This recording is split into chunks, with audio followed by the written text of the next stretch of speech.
for gold and are so capricious and quick to anger that often without any provocation they quarrel with their allies more than once on the same day. Fired with an overwhelming desire for seizing the property of others, these swift-moving, ungovernable people make their destructive way amid the pillage and slaughter of those who live around them." End quote. This sounds like very bad journalism, very one-sided. Sounds like the purpose of this is not necessarily to give a history, but to demonize someone in order to make that person easier to subdue and kill. But with any history, there is always some degree of truth in what is being said. Marcellinus also goes on to talk about the Huns, and I quote, "Huns are not well adapted to battle on foot, but are almost glued to their horses, which are certainly hardy, but also ugly. From their horses by day and night they buy, sell, eat, and drink. Slumped over their horses' narrow necks, they relax into a deep sleep. No one in their country ever plows. Like refugees, all without permanent settlement, homes, law, or a fixed way of life, they are always on the move with their wagons, in which they live." End quote. Now remember what I had mentioned earlier about one of the motifs of this talk was this concept of civilization versus the nomad. And again, in this last quote, Marcellinus mentions those qualities which he feels are the redeeming quality of Rome. The idea of civilization and fixed settlement, the idea of Roman law, and that it was ubiquitous. And what's more, it was something that could be brought to uncivilized people, quote unquote, in order to enlighten them. And it is this that he uses as the yardstick for which he compares all of these barbarians. And in my opinion, I think this represents a certain degree of hubris.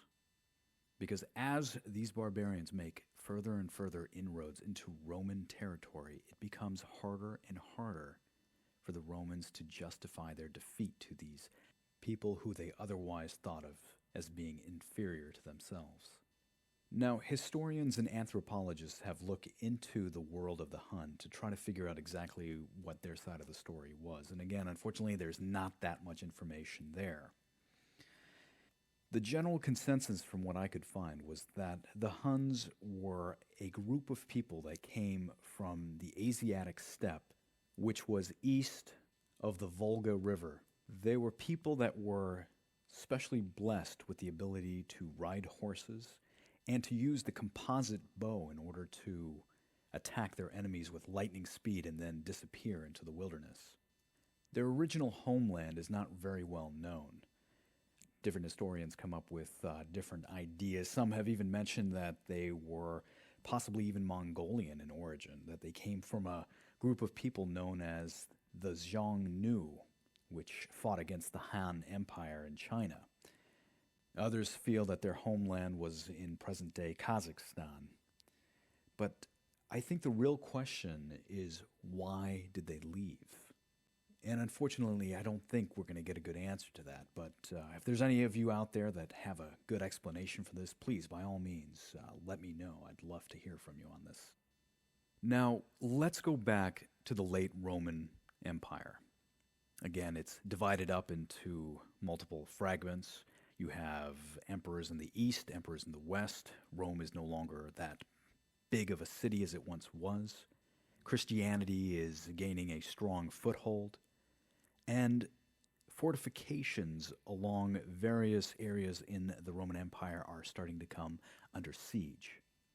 The initial story of the Huns plays out like some sort of space opera.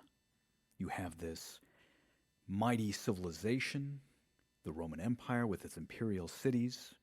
You have these barbarian hordes kind of on the fringes that are pushing their boundaries, and yet they're all fleeing from something that was horrible and dark on the horizon, that it's slowly making its way westward. Up until the year 370, there aren't that many reports of Huns whatsoever. What you have are all these other groups, people like the Vandals and the Visigoths, that are trying to get away from another entity. And as they make their way west, they are fleeing into the Roman Empire. Our story truly begins on the banks of the Danube River. Now, for those of you who have traveled to Europe, it's probably one of the largest rivers in the world. Its fast-moving waters provide a natural barrier, and it's this that the Romans use as their northern boundary. They set up various fortifications, they patrol it, they even have ships that go up and down to protect their territory and prevent people from crossing. It's onto these banks that a man by the name of Fritigern arrives. Now, Fritigern isn't by himself. He is the leader of a group of people known as the Trevengi, which is a group of Goths. He arrives on the banks in the year 376 with approximately 80,000 people, and they're all fleeing. They're all running away. They had come under pressure from the Huns. They were refugees, and they literally had no other place to go. Now, the Emperor of the East, of Constantinople, of the Eastern Roman Empire, was a man by the name of Valens. And in 376, Fritigern and Valen come to an arrangement. The Goths are allowed passage into the Roman Empire. Now, on paper, this makes complete and total sense to Valens. He has people that he can settle, that can work the fields, that he can tax. And if needed, he has manpower in which he can draft into the Roman army. Now, as a side note, when I was in school, my history teachers would always say that one of the marks of decline in a civilization is when that civilization starts using mercenary forces in order to defend itself. I would say this point is up for debate, but I personally can see the truth behind it. In any case, the Romans, in their attempt to bring these 80,000 people across the Danube, is a process that is immediately botched by Valens' subordinates. For a civilization that was renowned for its efficiency and for its ability to get the job done, I feel that there may be a certain degree of prejudice from the Romans towards these barbarians. Again, this Roman hubris that contributed to this poor maneuver. Now, let me give you an account of exactly what I mean. Again, I'm going back to Christopher Kelly's The End of Empire, who gives a very dramatic account of this crossing. And I quote, "For several days and nights, the Trevengi were ferried across the Danube at one of its narrowest points, near the garrison town of Durostorum, 60 miles west of the Black Sea. This was a dangerous operation made more difficult by the fast-flowing river, still swollen by spring rains. Many Trevengi, frustrated by the slow progress and distrustful of Roman military supervision, ventured to cross in canoes made from hollowed-out logs. The most desperate decided to swim. Some were drowned when overcrowded rafts capsized. Darkness brought only greater confusion. The shouts of terrified families separated in the crush to board the boats, the wash of dead bodies against the bank, and the harsh orders barked by unsympathetic soldiers. The situation was way beyond the Roman commander on the frontier. Without warning, he was faced with 80,000 refugees crammed together in makeshift camp. The overflowing latrine trenches threatened an outbreak of disease. The stench drifted into nearby Durostorum. Half-starved Goths crowded around the grain wagons, whose infrequent deliveries were made under heavy guard. Some paid huge sums of food on the black market. Others were able to buy dog meat only by selling their children as slaves. The going rate was said to be 1 child for each dog." End quote. The Romans, of course, don't end here. The treatment of the Goths becomes a subject for debate, but they are essentially reduced to the level of slaves. They're denied weapons, they're given almost starvation rations, and shortly after that aforementioned crossing, Roman soldiers invite the leaders of the Goths to come and talk, at which point they attempt to have them assassinated. Now, they're not entirely successful. Fritigern manages to escape, and this turns out to be one of the biggest mistakes that the Eastern Roman Empire would make. Again, this kind of brings to mind that beginning scene of Braveheart where the leaders of the Scottish tribes were all hung in the barn. For those of you who haven't seen the movie, I recommend it. It's not exactly historically accurate, but it does kind of set the mood for what I'm talking about. Now, as it turns out, Fritigern is not just a leader of his people. He is also a very skilled politician, and he is a keen strategist. He starts to gather his people together and starts training them to become a fighting force. He then goes on to start incorporating other tribes and other peoples that have been displaced by the Romans and by the Huns into his army as well. He even reaches out to a group of people known as the Gruthungi. Now, the Gruthungi were a group of people that were actually denied entrance into the Roman Empire. If you recall, Valens allowed the Goths to cross into Roman territory, but he purposefully kept these people out. He didn't want to overpopulate his lands with quote-unquote barbarians.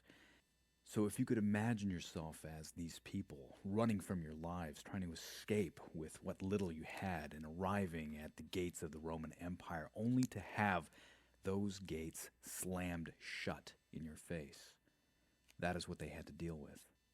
And they were only too willing to join Fritigern and his army as it was slowly increasing in size. Now, surprisingly enough, in the year 377, there are reports that portions of the Huns are actually signing up as mercenaries for Fritigern's army. Now, these are the exact same people that Fritigern and his Goths were actually running from in the first place. But Fritigern must have realized that old adage, the enemy of my enemy must be my friend, and so he employs them.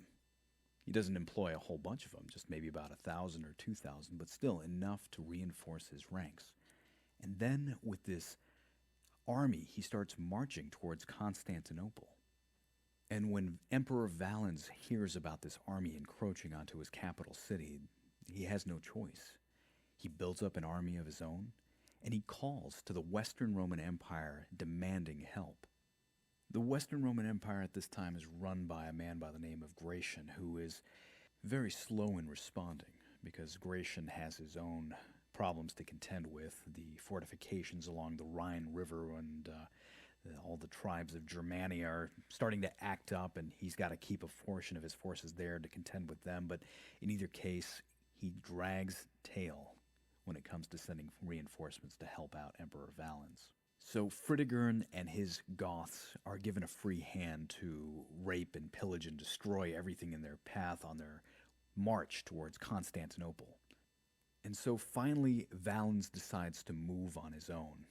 He sends out scouts to search out and find this army and to determine how big it is. And they return with reports that the army is not that big. But the problem is that they did not see everything. All they had seen was Fritigern's infantry. What they failed to notice are that group of people known as the Gruthungi that we had mentioned earlier, because they were cavalry people. They were on horseback, and they were off grazing their horses, and this was not picked up by the Roman scouts. And so when these scouts return back to Valens, he feels that he has numerical superiority, and he decided to march out and confront this army, and he makes the mistake